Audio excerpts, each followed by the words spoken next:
Segundo esse livro Contatos com o Monastério Intraterreno, que é o livro deste mês, a ação espiritual surge da comunhão com os mundos invisíveis. Então, nós tivemos aqui entre os nossos livros e entre os nossos cânticos muitas obras que se relacionavam com essa comunhão com os mundos invisíveis. Então, para nós termos uma ação espiritual aqui na Terra, nós temos que estar de alguma forma conectados com o invisível. Porque se nós tivermos a nossa ligação apenas com aquilo que é visível, com aquilo que é material e explícito, nós podemos ter uma ação material, podemos ter uma ação física, podemos ter uma ação deliberada.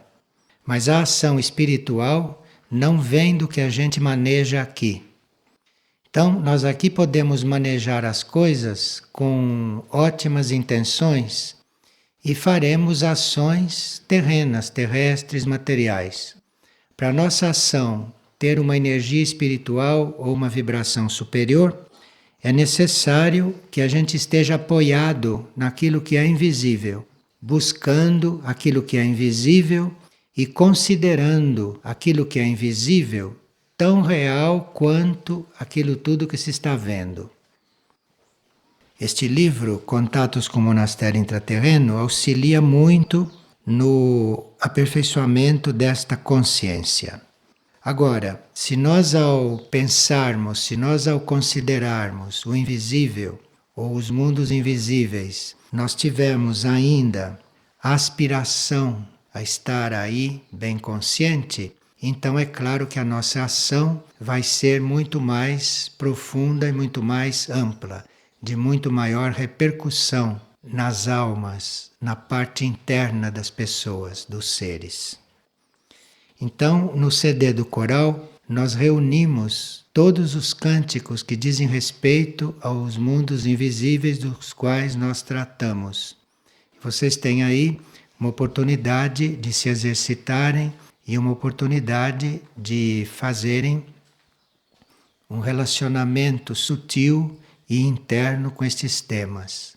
E quando nós temos um relacionamento sutil, interno com esses temas, a nossa ação aqui, a nossa obra aqui, a nossa realização torna-se muito mais abrangente, muito mais fecunda e ampla. Então nós podemos estar fazendo qualquer trabalho físico, qualquer trabalho material. Isto tem diferentes repercussões. Mas se nós temos esta presença invisível na nossa consciência, se nós temos esta busca daquilo que é invisível, daquilo que é imaterial, a repercussão de tudo que fazemos vai ser outra, vai ser muito mais profunda. Agora, uma pessoa está perguntando por que se vive em celibato se há necessidade da espécie humana continuar. O celibato não quer dizer assexualidade. Então, quem pratica o celibato, nem por isso está perdendo a sexualidade.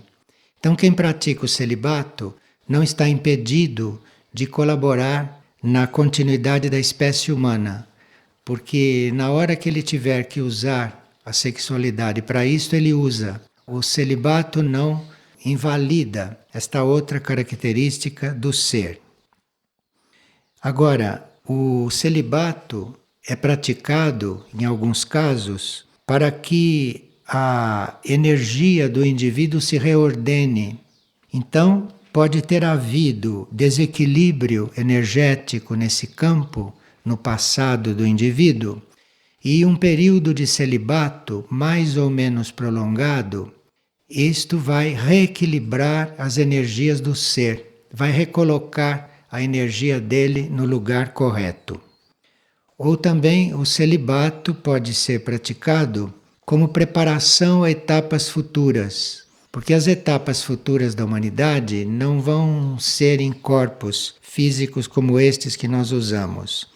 Vai haver transformações nesses corpos, vai haver uma sutilização e, numa etapa posterior, vai haver uma mudança no sistema de procriação. E essas mudanças, estas transformações no ser humano, elas são preparadas muito tempo antes. Então, muitos seres que guardam o celibato podem estar fazendo isto a serviço, isto é, podem estar a serviço dessa transformação que deve haver nesse sistema humano. Quando isto é um serviço, pode ser inconsciente. Pode ser que o indivíduo não tenha consciência disto e tenha sido levado pela vida à circunstância ou à contingência de viver em celibato. Então, a alma coloca o indivíduo em certas situações nas quais só lhe resta viver em celibato, por diferentes motivos. E isto vem do inconsciente para colocar o indivíduo nessa preparação para uma etapa futura, ou para reequilibrar algum desregramento passado. E aqui estão perguntando se é importante e necessário que nós visitemos lugares sagrados e pontos de concentração de energia no planeta, como por exemplo Fátima, Erques, Aurora, Santiago de Compostela, etc. Bem, isto que nós chamamos de lugares sagrados são aqueles lugares nos quais aconteceu algo de sobrenatural. Então, ali é considerado um lugar sagrado. Há uma informação no tibetano de que todos aqueles lugares da chamada Terra Santa já estão desvitalizados. Isto é, a Terra Santa não é mais a Terra Santa. A energia já se retirou de lá depois dos acontecimentos de 2000 anos atrás. Então a energia vai se retirando aos poucos. E depois de 2000 anos do que aconteceu lá, hoje não há mais a energia da Terra Santa. Aquilo é uma terra com valor histórico, mas nenhum valor energético. Agora, a energia se retira de um lugar sagrado quando ali começa a haver comércio. É muito natural isto. O homem, quando pode, faz comércio. E quando se pratica o comércio num lugar sagrado, a tendência é aquilo ir se desvitalizando rapidamente ou mais lentamente, segundo a energia que está ali implantada. Ou também um lugar sagrado pode deixar de ser sagrado, pode se transformar num lugar inócuo, quando o chakra planetário, o centro planetário que estava ali presente, se extingue. Porque o planeta também tem chakras, o planeta tem centros de força espalhados por ele. E esses centros de força, que não são físicos, eles são internos. Estes centros de força, quando estão muito ativos, eles produzem os lugares sagrados. Ou eles produzem obras sobrenaturais, ou produzem coisas não de rotina. Por exemplo, não pode haver uma catedral gótica daquelas perfeitas se ali não for um chakra planetário. Não há possibilidade de que aquilo aconteça. Então, para se construir um monumento como uma catedral gótica, é preciso que ali haja um chakra planetário, energizando aquilo e possibilitando que aquilo surja, que aquilo seja criado. Agora, o chakra está em desenvolvimento ou em ação e produz tudo que tiver que produzir no plano físico. Depois o chakra se extingue, porque terminou o tempo dele, tem que surgir de uma outra forma ou surgir em outro lugar, porque o planeta é vivo, o planeta não é estático. Então estes centros surgem e se extinguem. E quando então aquilo se extingue, fica aquele monumento, fica aquela igreja material, fica aquela casa e nada mais.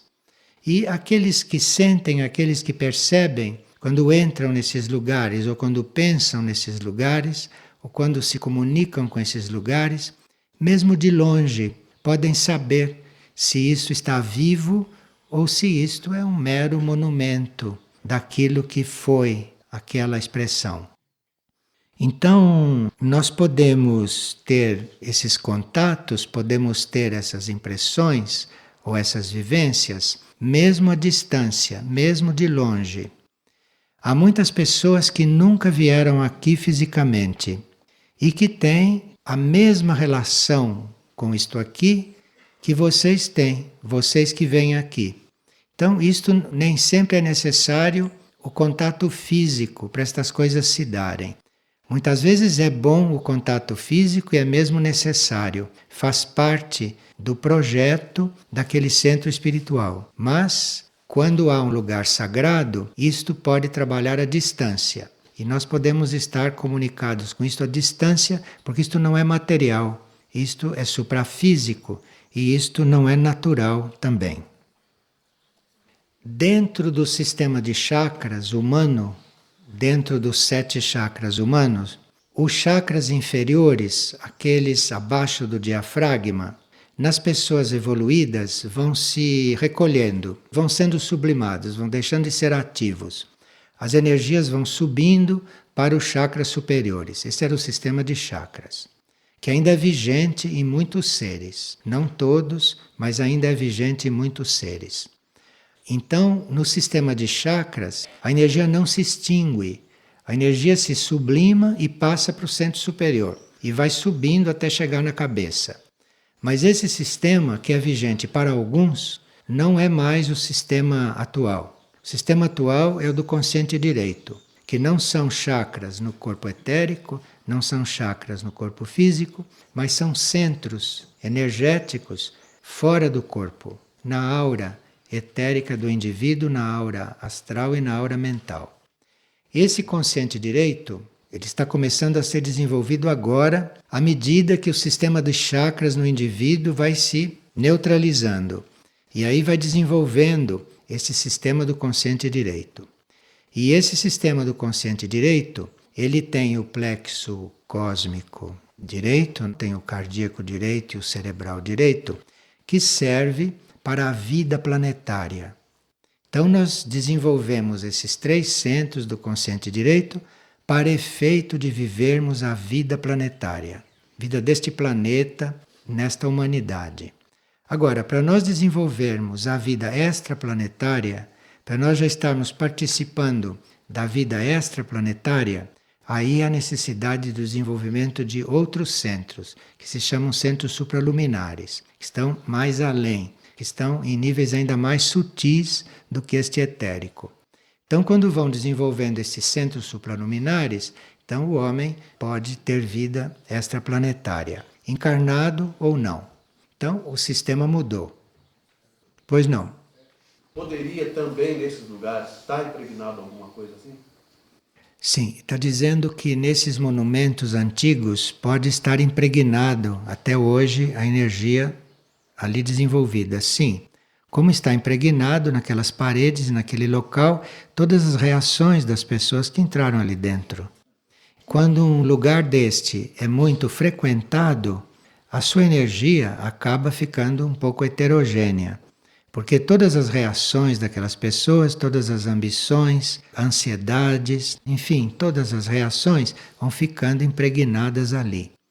E se ali não há um ritual especial para fazer essa transmutação, um lugar deste fica até pouco saudável. Existe um evangelho apócrifo, não esse evangelho compilado pelos cristãos. Existe um evangelho apócrifo antigo que conta que Jesus entrou num templo e saiu, não ficou lá dentro. Não ficou lá dentro, não conseguiu ficar lá dentro. Porque aquilo tinha sido tão transformado que ali dentro tinha se tornado um foco. Ele não ficou lá dentro, entrou e saiu. Bem, nós não temos que esquecer que esses templos externos representam e simbolizam o nosso mundo interior. Então nós frequentamos esses templos externos enquanto não descobrimos o nosso próprio templo. Porque no momento em que você descobre o seu interior, no momento em que você frequenta o seu interior, necessidade de estar nesses templos externos você não tem mais. Pode ir por qualquer outro motivo. E uma outra pessoa diz que ela tenta trabalhar com a visualização de símbolos geométricos e enfrenta muitas dificuldades. E ela quer saber se isso é por falta de disciplina, se é por inércia ou se é porque não é o momento dela fazer este trabalho. E como a gente se dá conta? Se é indisciplina, se é inércia ou se é outra coisa? Há pessoas que são de temperamento devocional e que não têm muita facilidade para fazer exercícios com símbolos geométricos, porque elas têm outro temperamento. Elas fazem a aproximação não pelo exercício técnico, não pelo exercício de símbolos geométricos, mas ela faz a aproximação pela devoção. Então, aqueles que são devocionais podem tentar fazer os exercícios com símbolos geométricos, que podem fazer uma experiência nesse sentido. Mas os devocionais talvez encontrem melhor instrumento para compreender o trabalho, para entrar no trabalho, através dos livros, através da leitura. Sendo o temperamento devocional, pode encontrar a leitura correta e ali encontrar o que precisa, e não no exercício com símbolos. O exercício com símbolos é para pessoas mais mentais, que já tenham prática de usar a mente, que controlem a mente, que usem a mente na sua vida com bastante precisão. Então, esses, quando encontram as figuras geométricas, descobrem uma grande ajuda. E uma pessoa que veio aqui pela primeira vez foi a Oca da Vigília. E quando ela estava caminhando pelo bosque para entrar na Oca, ela viu uma casinha branca. E ela teve este encontro com esta casa branca e entrou na Oca da Vigília. E depois, quando ela saiu, ela disse: eu vou conhecer aquela casa por dentro, eu vou entrar naquela casa. Mas ela chegou e não viu mais a casa. A casa realmente não existia. Ela viu demoradamente, durante todo o trajeto dela até a Oca, a casa lá numa determinada posição. Mas quando ela saiu da Oca, quando ela foi procurar esta casa para entrar, ela viu que a casa não existia. Então ela está perguntando o que foi isso. Porque se foi uma visão muito prolongada, que durou praticamente todo o trajeto até eu chegar lá na Oca. Sim, claro que isto foi uma visão. A casinha branca da visão simbolizava a personalidade da pessoa purificada. Casinha branca é uma personalidade purificada.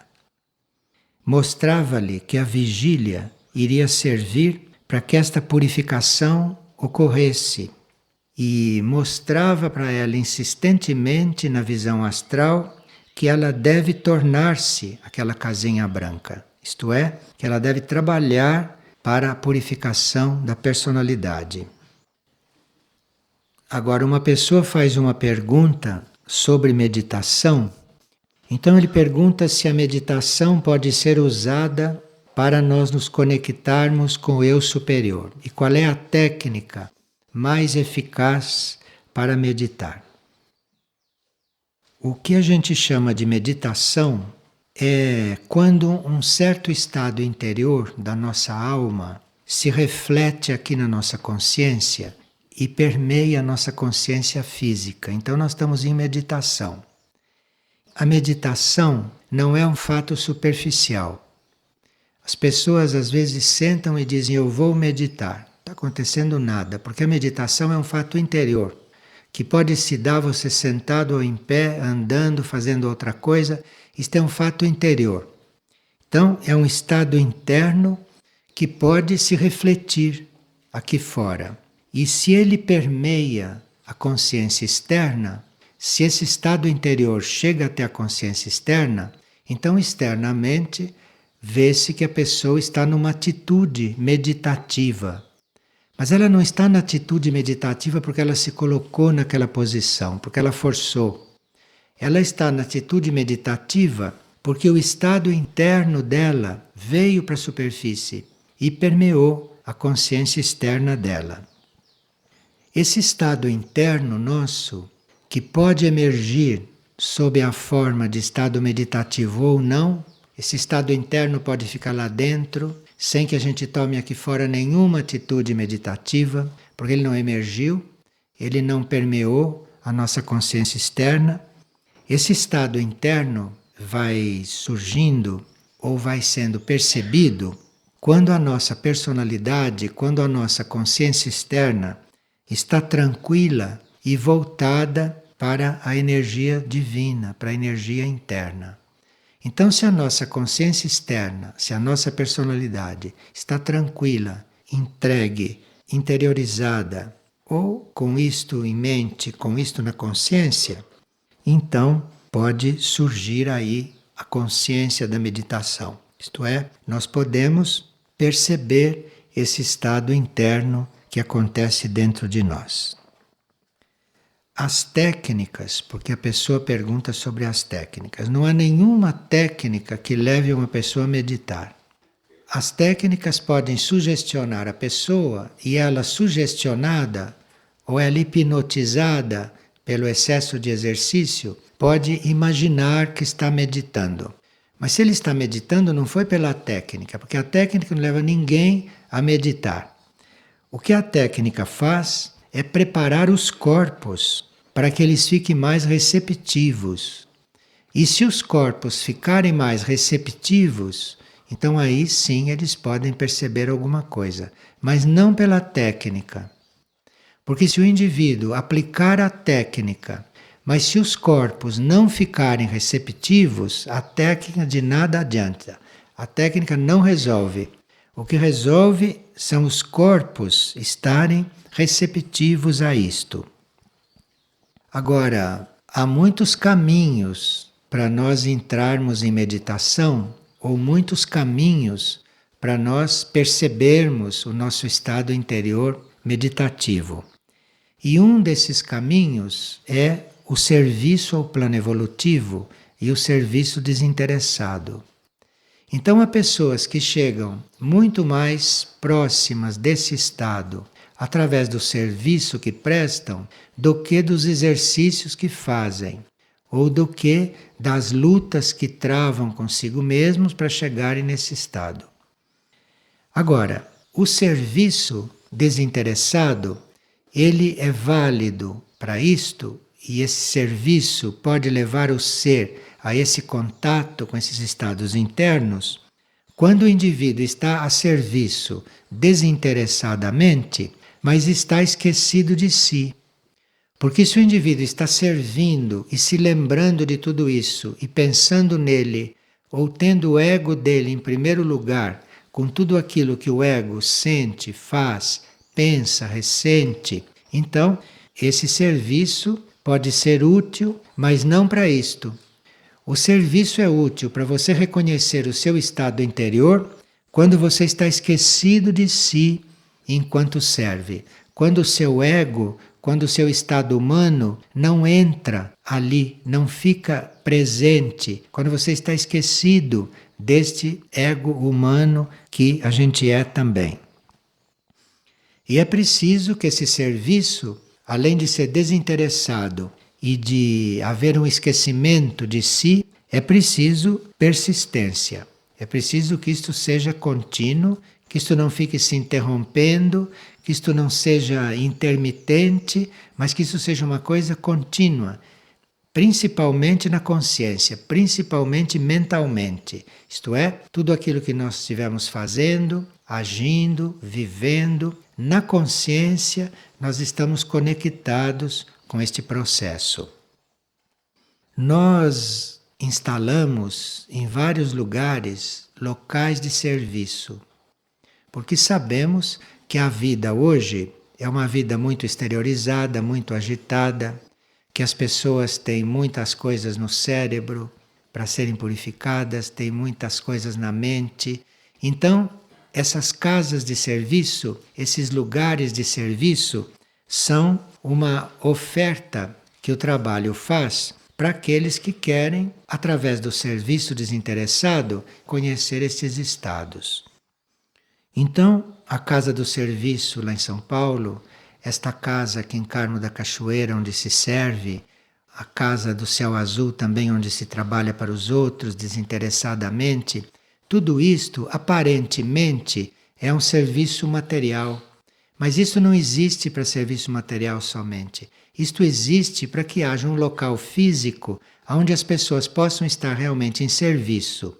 Agora, se elas conseguirem esquecerem de si ali dentro, e se elas persistirem nesta prática, então isto são, em outras palavras, lugares de meditação.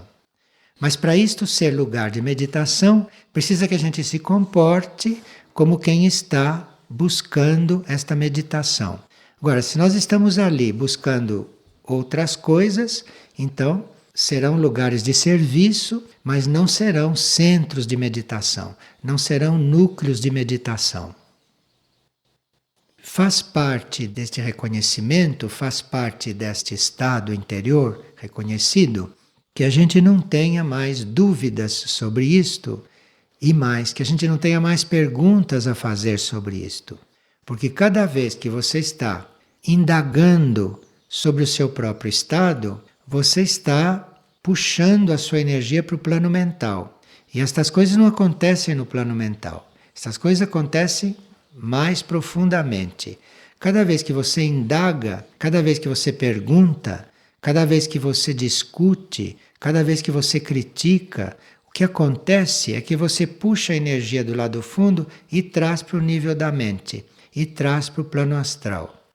Então, esses que estão no caminho do serviço meditativo, devem ter presente que qualquer movimento mental de indagação a respeito do próprio processo vai retardando que esse estado puro de entrega e de meditação, esse estado interno, vá se instalando no ser.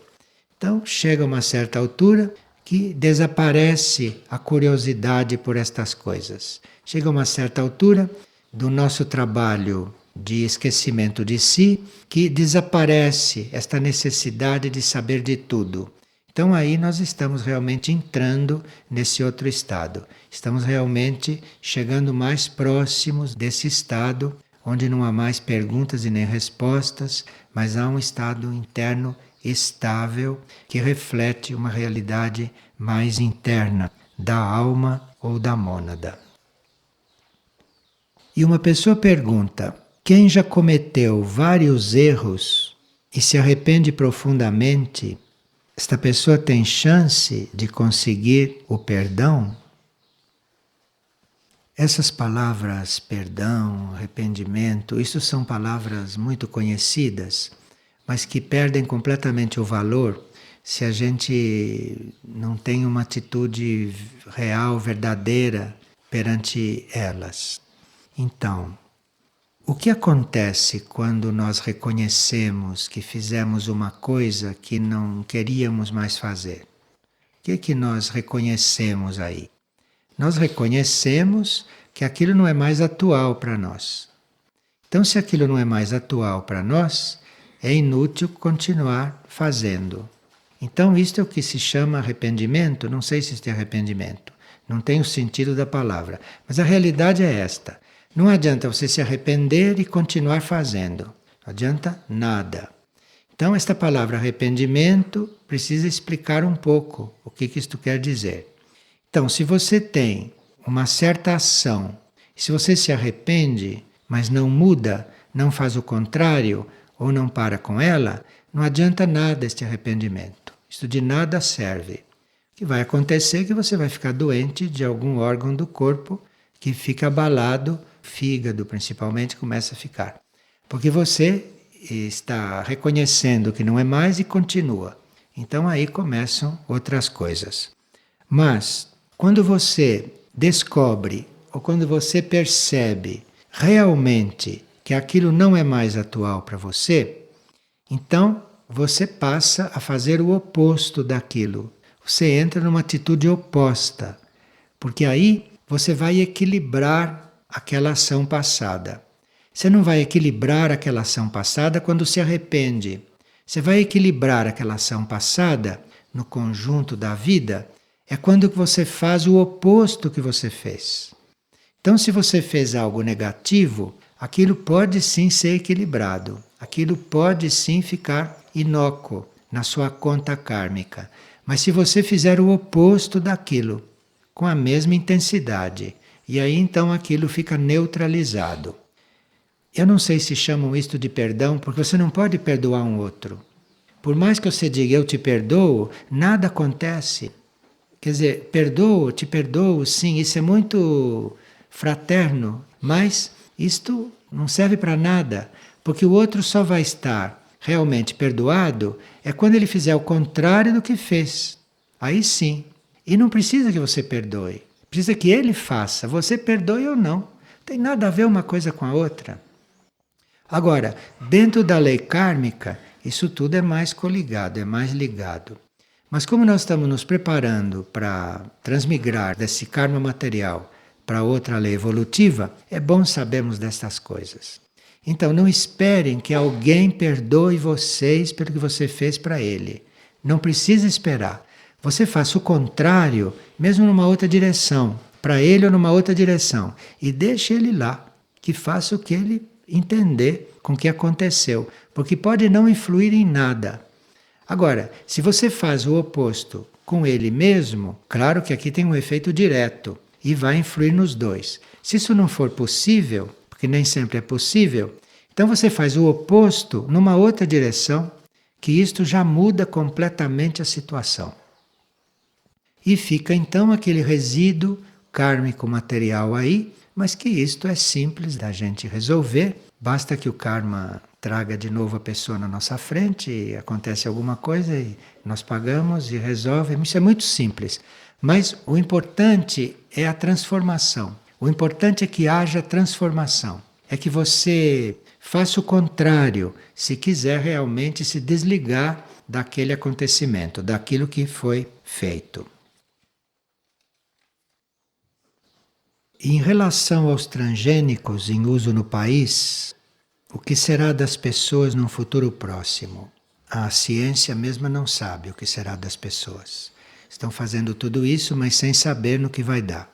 A ciência não sabe, ninguém sabe. Então, quem usa isto está usando uma coisa que não sabe o que é, realmente. E isso pode estar acontecendo agora com a alimentação, por muitas causas que nós não conhecemos, causas kármicas inclusive, mas isso também pode ser consequência de nós não termos sutilizado a nossa alimentação quando devíamos já ter sutilizado. Nós devíamos estar nos alimentando de outra forma, há muito tempo. E esses transgênicos, todas estas coisas que estão acontecendo com a alimentação, isto é porque esta alimentação para nós já é desatualizada e nós insistimos nela. É do conhecimento de alguns que não devíamos estar ingerindo tantas massas alimentares, isso nós sabemos, mas não aconteceu e não acontece. Então, como isto que acontece na alimentação é desatualizado, não era para ser mais assim, nós devíamos estar mais sutis na alimentação, devíamos estar comendo coisas mais leves, mais energéticas, devíamos estar nos alimentando de plantas não tão desvitalizadas no cozimento. Enfim, a alimentação é toda errada. Então, as consequências vão se avolumando e se acaba nesta aberração de se fazer esses transgênicos. De forma que isto não tem retorno. Do ponto de vista humano, isto não tem mais retorno, porque a desorganização aumenta cada vez mais e nós nos distanciamos cada vez mais de uma realidade alimentar sadia, então isto não tem mais retorno. Aqui é preciso que a gente aguarde o momento de haver uma intervenção nisto e que a coisa mude de outra forma, e que as coisas se transformem, se transmutem de outra forma.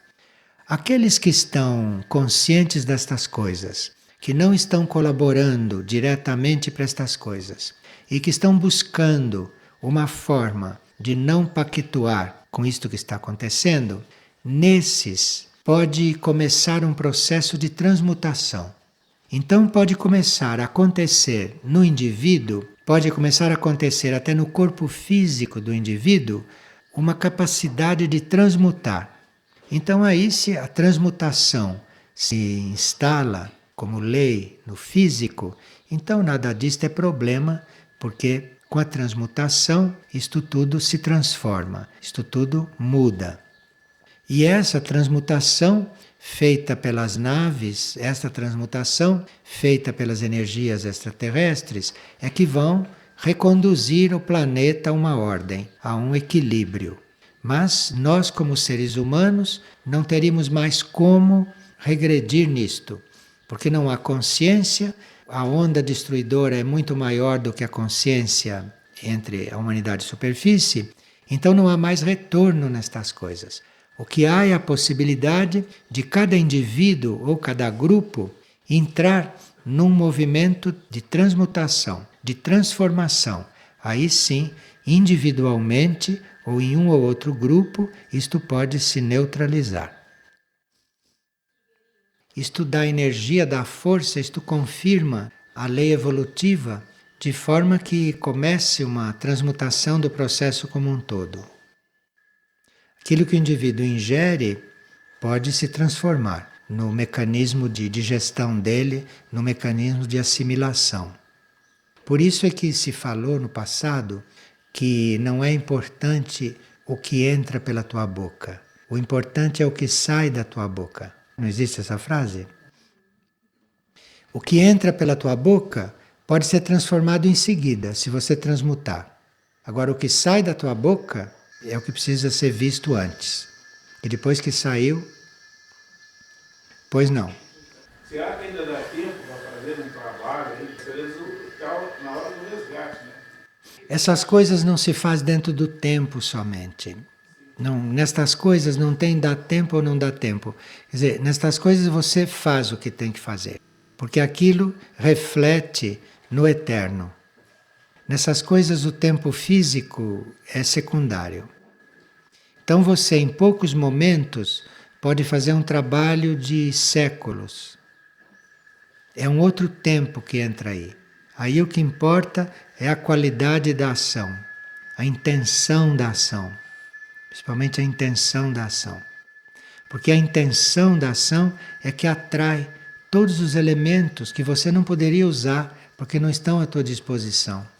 Mas a tua intenção os atrai. Pode não atraí-los para você, mas a tua intenção os atrai. E aquilo vem e continua o processo de uma forma evolutiva. E o que significa quando passamos muitos anos estudando e buscando um caminho espiritual e de repente nada mais nos interessa? Isto é um momento? Ele pergunta. Então ele mesmo respondeu. Isso é uma etapa, isto passa e quando nós retomamos, nós vamos nos encontrar no ponto em que deixamos. E aí prosseguimos. Então é como se tivesse havido aí parênteses. Quando você retoma a partir do ponto em que deixou. A lei evolutiva, essa lei evolutiva material é assim. Na lei evolutiva material, a gente não evolui continuamente, não. Na lei evolutiva material, nós interrompemos, paramos um pouco, alguns regridem um pouco, outros não regridem, só param e depois continuam. Na lei evolutiva natural, não há uma evolução contínua e ininterrupta. Ela é interrompida por várias etapas. E quando chega uma etapa em que você se sente assim um pouco estagnado, é preciso não perder o fio, é preciso não perder a lembrança, é preciso não abandonar aquela vibração, aquela ideia, aquela realidade do movimento. Porque aí não vão significar uma queda, porque você com a consciência continua coligado. E depois, quando a coisa retoma, não houve nenhuma queda no plano material ou em outros níveis.